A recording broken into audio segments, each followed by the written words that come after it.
Hindutva, Hinduness, Hinduism ये गलत शब्द है, क्योंकि इज्म एक बंद चीज मानी जाती है।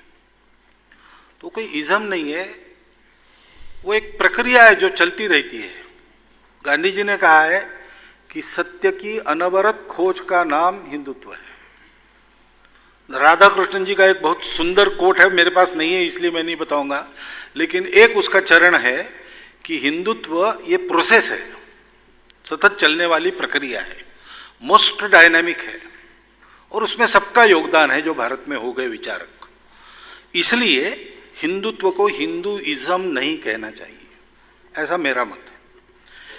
और अन्य मतपंथों के साथ तालमेल कर सकने वाली एकमात्र विचारधारा ये भारत की विचारधारा है, हिंदुत्व की विचारधारा है, क्योंकि तालमेल का आधार मूल एकत्व।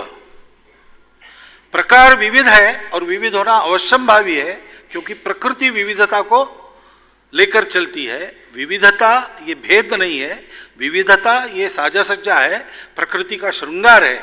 ऐसा संदेश देने वाला, और संदेश ने थियराइजेशन के आधार पर नहीं, अनुभूति के आधार पर देने वाला एकमात्र देश हमारा देश है।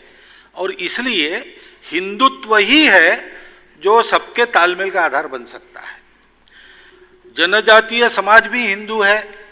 कल मैंने जिस राष्ट्रीयता का वर्णन किया, हमारी कल्पना का, उस अर्थ में जनजातीय समाज भी हिंदू समाज ही है। भारत में रहने वाले सब लोग हिंदू ही है, पहचान की दृष्टि से, राष्ट्रीयता की दृष्टि से। ये कुछ लोग जानते हैं, गर्व से कहते हैं, कुछ लोग जानते हैं, नहीं गर्व नहीं अनुभव होता, हाँ है भाई इतना कहते हैं। कुछ लोग जानते हैं लेकिन अन्य किसी बात के कारण कहने में संकोच करते हैं, और कुछ लोग नहीं जानते इसलिए नहीं कहते।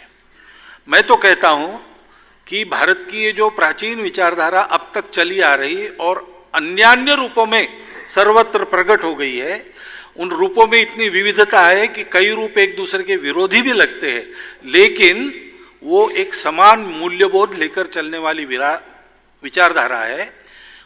उस मूल्यबोध का प्रारंभ हमारे जनजातियों के बंधुओं के जीवन से और कृषकों के जीवन से प्रारंभ हुआ है।